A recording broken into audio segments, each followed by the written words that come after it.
Hello friends, welcome. My name is Kamalveer. आज की इस वीडियो का हमारा टॉपिक है genesis of Sino Indian relations. Genesis का मतलब होता है उत्पत्ति या ओरिजिन, यानी कि स्टार्टिंग कहाँ से हुई। और साइनो किसे कहते हैं? चाइना को। और साइनो का मीनिंग होता है अरबिक में, अरबिक से वर्ड आया है, इसका मतलब होता है country.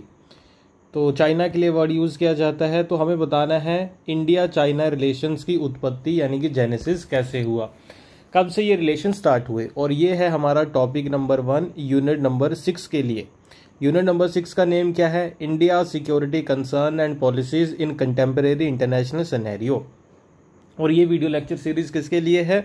UGC net JRF defence and strategic studies के लिए। So let's start. और यूनिट नंबर 6 में टोटल कितने टॉपिक हैं? 10 टॉपिक्स हैं। और इन सभी टॉपिक्स में हमें ये बताना है इंडिया के रिलेशन अलग अलग स्टेट्स के साथ कैसे हैं। और उन सारी चीज़ों में से हमें ये क्रक्स निकालना है कि इंडिया के लिए सिक्योरिटी कंसर्न और पॉलिसीज, मतलब इंडिया कैसे क्रिएट कर रहा है, ठीक है, अपने सिक्योरिटी कंसर्न्स को लेके पॉलिसीज कैसे क्रिएट कर रहा है। इस पूरी यूनिट में हमें पढ़ना है इंडिया और चाइना के रिलेशन और उससे जुड़ी कई सारी फिर चीज़ें हैं। फिर उसके बाद आ जाता है इंडिया और पाकिस्तान के रिलेशन, फिर उससे जुड़े कई सारे टॉपिक्स हैं। फिर उसके बाद आ जाता है इंडिया की डिफेंस पॉलिसी। फिर डिफेंस पॉलिसी अलग अलग टाइप से हम पढ़ेंगे। तो इस पूरे यूनिट में मेनली 3 टॉपिक हैं, ठीक है। सबसे पहले क्या है? सबसे पहले इंडिया और चाइना के रिलेशन एक हो गया, फिर उससे जुड़े कई सारे टॉपिक। फिर इंडिया और पाकिस्तान के रिलेशन, उससे जुड़े कई सारे टॉपिक हैं। फिर इंडिया की डिफेंस पॉलिसी आ जाती है, ठीक है जी। चलो स्टार्ट करते हैं। So genesis of Sino India relation. The relationship between India and China, जो आपको पता है कि एशिया की 2 मोस्ट इन्फ्लुएंशियल नेशंस हैं, सबसे पावरफुल नेशंस हैं इंडिया और चाइना, कि नहीं? ये आप कह लो बहुत सदियों से ये इवॉल्व होते हुए आए हैं। बहुत आप कह लो इनका एंशिएंट टाइम से ये रिलेशन डेवलप हो रहे हैं, ठीक है। एंशिएंट टाइम में आप कह लो कि हमारे रिलेशन थे कल्चरल, रिलीजियस और ट्रेड के रिलेशन हुआ करते थे। रिलीजन का आदान प्रदान हुआ, कल्चर का आदान प्रदान हुआ, ट्रेड का आदान प्रदान होता था, ठीक है। मतलब जो आप कह लो कि एंशिएंट एरा में या मेडिवियल टाइम पीरियड तक भी, या फिर आप कह लो ब्रिटिशर्स के आने तक भी रिलेशन, पॉलिटिकल रिलेशन देखो कभी बने नहीं। मैं आपको बताऊं कि पॉलिटिकल जो रिलेशन होते हैं, डिप्लोमेटिक रिलेशन होते हैं, वो बहुत कम थे। क्यों कम थे? क्योंकि एक बहुत बड़ा नेचुरल बैरियर, वो क्या है? हिमालयाज। तो उसकी वजह से आपको पता है कि उसे क्रॉस करना मुश्किल है। तो पॉलिटिकल रिलेशन है ही नहीं थे। हमारा तो एक पक्का बॉर्डर था हिमालयाज। तो पॉलिटिकल और डिप्लोमेटिक इतने ज़्यादा रिलेशन नहीं थे, लेकिन लोगों का आदान प्रदान होता था। तो कल्चरल रिलेशन बहुत थे, रिलीजियस रिलेशन बहुत थे, ट्रेड के रिलेशन थे, ठीक है। और जब मॉडर्न एरा में हम आए यानी कि 1947 में इंडिया आज़ाद हुआ, 1949 में चाइना ने, आप कह लो पीपल्स रिपब्लिक ऑफ चाइना बना लिया रेवोल्यूशन करने के बाद, यानी कि नया चाइना 49 में बना, नया इंडिया 47 में बना। उसके बाद जो हमारे पॉलिटिकल रिलेशन बनना शुरू हुए, डिप्लोमेटिक रिलेशन बनना शुरू हुए, तो वो रिलेशन बहुत अच्छे कभी भी नहीं बने, ये याद रखना, ठीक है जी। तो however in the modern era में क्या हुआ? जियोपॉलिटिकल टेंशन्स हैं, बॉर्डर के डिस्प्यूट हैं, स्ट्रेटेजिक राइवलरी है। तो आज के टाइम पे तो हमारे ऐसे रिलेशन हैं, ओके। सो समझते हैं, अभी शुरू से शुरू करते हैं। तो ancient cultural and trade exchanges. तो Buddhism as a cultural bridge, तो दोनों देशों को जोड़ा बुद्धिज्म ने। जो बुद्ध की आइडियोलॉजी थी, बुद्ध के आइडियाज थे, यहाँ से वो चाइना गए। फिर चाइना को लोगों ने जब उसे पढ़ा सुना, तो चाइना के लोग यहाँ आए उसे देखने के लिए, पढ़ने के लिए और अच्छे से समझने के लिए कल्चर को। तो बुद्धिज्म आप कह लो कि वो एक ऐसा रूट कॉज था जिससे इंडिया और चाइना का रिलेशन है, कल्चरल रिलेशन है, वो डेवलप हुए। One of the earliest and most significant point of contact क्या है? हमने क्यों कॉन्टेक्ट किया? Through Buddhism. ये मेन चीज थी दोनों के पसंद की। इंडियन मॉन्क्स जैसे कि बोधि धर्मा, ठीक है, और आप कह लो फिर हैं स्वानजैंग, ठीक है, ये चाइना गए और चाइना से भी यहाँ आते रहे। ये चाइना गए बुद्ध की फिलॉसफी, बुद्ध के आइडियाज़ को स्प्रेड करने के लिए, चाइना से भी इधर आते रहे, तो ये नॉर्मल था। चाइनीज स्कॉलर्स ने विजिट किया इंडिया को, वो नालंदा यूनिवर्सिटी में आते थे उस टाइम पे। क्यों? ताकि वो बुद्धिज़्म को और अच्छे समझ सके। तो बुद्धिस्ट जो स्क्रिप्चर्स हैं वो चाइना लेके जाते थे। इसके ऊपर एक बहुत अच्छी मूवी भी बनी है। This cultural and religious exchange led the foundation for peaceful and intellectual collaboration. तो कैसे रिलेशन थे? पीसफुल। कैसा कोलैबोरेशन था? इंटेलेक्चुअल। बुद्धिजीवियों के आप बीच में आप कह लो रिलेशन बन रहा था। आदान प्रदान किसका कर रहे थे? बुद्धि का। फिर उसके बाद सिल्क रूट ट्रेड। तो during ancient times trade flourished along the silk route. तो ये आप कह लो, यहाँ से पिक्चर भी है कि ये सिल्क रूट है, ठीक है। ये आपको पता है इंडिया, ये भी इस टाइम पे इंडिया ही मानो आप इसे भी, ठीक है। तो देखो इंडिया से लोग इस रास्ते से जाते थे, ठीक है, और चाइना के भी लोग आ रहे हैं, आपस में यहाँ मिल रहे हैं। फिर कुछ यहाँ भी जाते होंगे, कुछ इधर भी जाते होंगे। तो ये पूरा सिल्क रूट था, ठीक है। सिल्क रोड इसे कहते हैं। इसके थ्रू ट्रेड होता था। और इसे सिल्क रोड क्यों कहा गया? वैसे मैंने यहाँ लिखा भी था। तो इसे सिल्क रोड इसलिए कहा गया क्योंकि आप कह लो कि यहाँ पे लिखा है सिल्क रोड, रूट या रूट एक ही चीज़ है, दोनों कहा जाता है। Name from the highly prized Chinese silk, क्योंकि चाइना से वहाँ से सिल्क प्रोड्यूस होता था जो बहुत अच्छा होता था, उसका प्राइस भी ज़्यादा था। तो पूरे रोड का नाम ही चाइनीज सिल्क रूट रख दिया गया, रोड रख दिया गया। That was one of the primary goods traded along the route, क्योंकि इस रूट पे वही चीज़ ट्रेड होती थी, ठीक है। इंडियन मर्चेंट ट्रेड करते थे स्पाइसेस को, टेक्सटाइल को, अदर चीज़ों को। ओके, ठीक है। तो हमें बेसिक में अभी इतना पता चल गया ना कि कैसे रिलेशन स्टार्ट हुए। जेनेसिस, क्योंकि हम जेनेसिस ही पढ़ रहे हैं। उसके बाद मेडिवियल और प्री कॉलोनियल पीरियड में क्या हुआ? लिमिटेड पॉलिटिकल इंटरेक्शन, ठीक है। यहाँ से चाहे तुगलक वंश हो, लोधी वंश हो, खिलजी वंश हो, तो कोई भी चाइना ना गया, ना उनका चाइना के साथ रिलेशन था, ना वो बनाना चाहते थे, क्योंकि बहुत बड़ा बैरियर था। वैसे ही उधर के राजे भी थे। तो पॉलिटिकल कोई रिलेशन, बहुत ज़्यादा इंटरेक्शन नहीं था मेडिवियल पीरियड में। During the medieval era there was relatively fewer direct political interaction. क्यों? जियोग्राफिकल बैरियर आपको पता हिमालय बीच में है।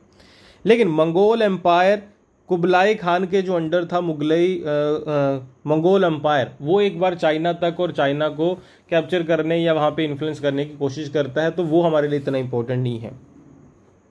लेकिन इस टाइम पे भी आप कह लो कि कल्चरल इंटरेक्शन होते चले गए। चलो ठीक है। अभी आते हैं colonial era, divergence of relation. तो यहाँ से रिलेशन डाइवर्ज होना शुरू हो गए। यानी कि पहले सीधे सीधे चल रहे थे, हाथ मिलाते थे, बुक्स का आदान प्रदान, चीज़ों का आदान प्रदान, खुशी खुशी रहते थे। कोई राजनीतिक रिलेशन है ही नहीं थे, तो बिगड़ने कहाँ से थे।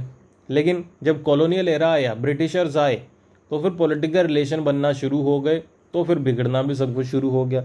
British colonial in India, colonialism in India with India under British rule by the mid 18th century, relation between India and China entered a new phase. New phase यहाँ से स्टार्ट हुआ। क्या क्या हुआ? The British empire's control over Indian affairs led to a shift in relation. Britishers ने political relation बनाना शुरू किया ना। फिर Britain used India as a base for its expansion into China. तो इंडिया उनके लिए, ब्रिटिशर्स के लिए एक बेस की तरह था, ठीक है। और यहाँ को यूज करके फिर वो चाइना को कैप्चर करने की कोशिश करते। लीडिंग, इससे हुआ क्या इसके आप कह लो कि रेपरकशंस क्या थे? Leading to event such as the opium war हुई 1839 से 42, 1856 से 1860, ठीक है। किसके बीच में? ब्रिटेन और चाइना के बीच में। तो समझ गए कि ये जब आप कह लो कि पॉलिटिकल रिलेशन बनेंगे तो वॉर भी होना शुरू हो गई यहाँ पे। उसके बाद India played a role in these wars as British supplied opium from India to China. India से चाइना सप्लाई कर रहे थे, leading to conflict and a shift in the nature of relation between the two nation. जो पहले मैं आपको बता रहा हूँ, किताबों का लेन देन था, अभी वो अफीम का लेन देन हो गया। तो कैसे अच्छे रहेंगे relation? Colonial trade. During the British colonial period Indian troops were also used in British military campaigns in China, particularly during the boxer rebellion 1899 से 1901। तो यहाँ पे इंडियन ट्रूप्स यूज हो रहे हैं। इंडिया के लोगों को तो वो आर्मी में भर के लेके जाते थे ना। ब्रिटेन की फौजें इंडिया के लोगों को ही यूज़ करती थी। फर्स्ट लाइन में तो वही खड़े रहते थे कि नहीं, डिफेंस के लिए भी और ऑफेंस के लिए भी। तो इंडिया और चाइना के लोगों के रिलेशन भी खराब होना शुरू हो गए, पीपल टू पीपल रिलेशन खराब होना शुरू हो गए, क्योंकि उन्होंने फर्स्ट टाइम देखा कि कोई इंडियन उनके ऊपर गोली चला रहा है। This period represented a departure from the earlier cultural and trade exchange and mark the beginning of colonial exploitation. अभी लिखने वाली बातें लिखते चले जाना, जो मैं आपको यहाँ पे इंपॉर्टेंट चीज़ें हैं। सबसे पहले आपने ये चीज़ जरूर लिख लेनी है कि कल्चरल रिलीजन से तैयार हुआ, सारा कुछ स्टार्ट हुआ, ये फर्स्ट थिंग है। और दूसरी चीज़ ये है कि बुद्धिस्ट और बुद्धिज़्म एक कल्चरल ब्रिज की तरह था, ये दूसरा पॉइंट लिख लेना, ठीक है। और बोधि धर्मा जैसे उस टाइम के मंक गए, 3 पॉइंट हो गए। फिर सिल्क रोड का जरूर जिक्र कर लेना कि इसके थ्रू हुआ ट्रेड होता गया, 4 पॉइंट हो गए। फिफ्थ है कि कुबलई खान मंगोल एम्पायर थे, जो वैसे तो कोई पॉलिटिकल इंटरेक्शन नहीं था ऑल्दो, लेकिन इन्होंने पॉलिटिकली अपना इन्फ्लुएंस वहाँ पे एक्सर्ट करने की कोशिश की, 5 पॉइंट हो गए। फिर उसके बाद 6th पॉइंट आप लिखना कि न्यू फेज स्टार्ट होता है 18th सेंचुरी से। देखो ये क्वेश्चन कई बार ऐसे बन जाते हैं, ये तो इसे इंपॉर्टेंट है, ये लिख लेना। फिर ये ओपियम वॉर्स का जरूर जिक्र करना, 7th पॉइंट ये लिखना है आपने। फिर 8th पॉइंट ये बॉक्सर रेविलियन, ठीक है। तो यहाँ तक आपने 8 पॉइंट्स ही अपने नोट्स में जरूर लिखते चले जाना है। नेक्स्ट है पोस्ट इंडिपेंडेंस रिलेशन 1947 ऑनवर्ड्स। तो 1947 के बाद रिलेशन कैसे हुए? 1947 के बाद भी रिलेशन अच्छे ही थे। Initial optimism and Panchsheel agreement. तो सबसे पहले तो अच्छी चीज़ें थी सारी। 47 में हम आज़ाद हुए, 49 में उन्होंने अपना नया देश बनाया, नए तरीके का। दोनों देश खुश थे, कह रहे हैं कि सही है, कोई दिक्कत नहीं, हमें क्यों लड़ना है एक दूसरे से, कि नहीं। तो और 1954 में क्या हुआ? पंचशील एग्रीमेंट हुआ दोनों देशों के बीच में, जिसमें ऐसे प्रिंसिपल थे कि एक दूसरे की हम जो टेरिटोरियल इंटीग्रिटी है उसे बनाए रखेंगे, सोवरेनिटी की रिस्पेक्ट करेंगे, इंटरनल अफेयर्स में कोई इंटरफेयर नहीं करेगा एक दूसरे देश के, पीसफुली आप कह लो कि ट्रेड भी करेंगे, को एग्जिस्ट करेंगे। ऐसे प्रिंसिपल थे पंचशील में, 5 प्रिंसिपल थे। तो सारी चीज़ें सही चल रही थी, लेकिन हुआ क्या? फिर हुआ तिब्बतन इशू। इसके पीछे रिलेशन हमारे खराब ही होते चले गए। वो इन 1950 China asserted control over Tibet. देखो चाइना ने तिब्बत को कंट्रोल कर लिया, ठीक है। और इंडिया के तिब्बत के साथ आप कह लो कि अच्छे रिलेशन थे, cultural relation, religious relation exchange बहुत ज़्यादा अच्छे थे इंडिया के से। उससे हुआ क्या कि दलाई लामा 1959 में इंडिया आ गए और इंडिया से ही वो अपनी रजीम फिर चलाते रहे तिब्बत में। तो आप ये मान के चलो कि तिब्बत की सोवरेनिटी का या तिब्बत की इंडिपेंडेंट आइडेंटिटी का सिर्फ एक ही चिन्ह है, वो है दलाई लामा, ठीक है, कि वो अभी भी जिंदा है। वो इंडिया से आज भी अपना रजीम नहीं भी चला रहे, तो मतलब उसका एक चिन्ह है, सिंबल है वो उनकी इंडिपेंडेंस का। और चाइना के लिए सबसे बड़ी प्रॉब्लम है, ठीक है। चाइना के पॉइंट ऑफ व्यू से देखें तो India's granting of asylum, India ने असाइलम दिया, दलाई लामा को कहा कि यहाँ रह लो, कोई दिक्कत नहीं। चाइना को इससे लगा कि यार अभी तो हमने पंचशील साइन किया था कि इंटरनल अफेयर में कोई दखल नहीं देगा, तो अगर हमारी किसी देश के साथ किसी तरीके की लड़ाई है या कुछ भी है, तो आप उसके किसी बहुत बड़े लीडर को असाइलम क्यों दे रहे हो? तो चाइना ने इंडिया के ऊपर डिस्ट्रस्ट किया और फिर चाइना ने क्या किया? 62 वॉर स्टार्ट कर दिया, ठीक है जी। 62 वॉर स्टार्ट होता है, ठीक है। तो ये फर्स्ट टॉपिक है, क्योंकि अभी ये तो वॉर वगैरह हमें बहुत बार आगे पढ़ना है, क्योंकि बाउंड्री डिस्प्यूट वगैरह पढ़ेंगे। तो ये फर्स्ट टॉपिक यहीं तक है। अगर आप प्रिपेयर कर रहे हो UGC net defence and strategic studies में, तो आप हमारे कोर्सेज ज्वाइन कर सकते हो हमारे ऐप और वेबसाइट के ऊपर जाके। ऐप का नाम है अमन पाठशाला, वेबसाइट का नाम है amanpathshala.com। तो ऐप पे जाइए, वेबसाइट पे जाइए, लिंक वीडियो के डिस्क्रिप्शन और कमेंट बॉक्स में गिवन है। वहाँ पे जाके आप हमारे कोर्सेज ज्वाइन कर सकते हो, जहाँ पे आपको वीडियो लेक्चर्स मिलेंगे और नोट्स भी मिलेंगे, ठीक है जी। आप प्रिपेयर करो सभी 10 यूनिट्स के लिए, यूजीसी नेट जेआरएफ डिफेंस के लिए। लिंक गिवन है, इसके अलावा ये नंबर भी गिवन है। अगर कुछ भी पूछना हो तो नंबर पर भी कॉन्टैक्ट करके पूछ लेना, और डाउट होगा तो कमेंट बॉक्स में लिख के मुझसे पूछ लेना। वीडियो अच्छी लगी है तो लाइक कर दो, चैनल पे नए हैं तो सब्सक्राइब कर देना। अपना ध्यान रखिए। Thank you for watching this video. Bye bye.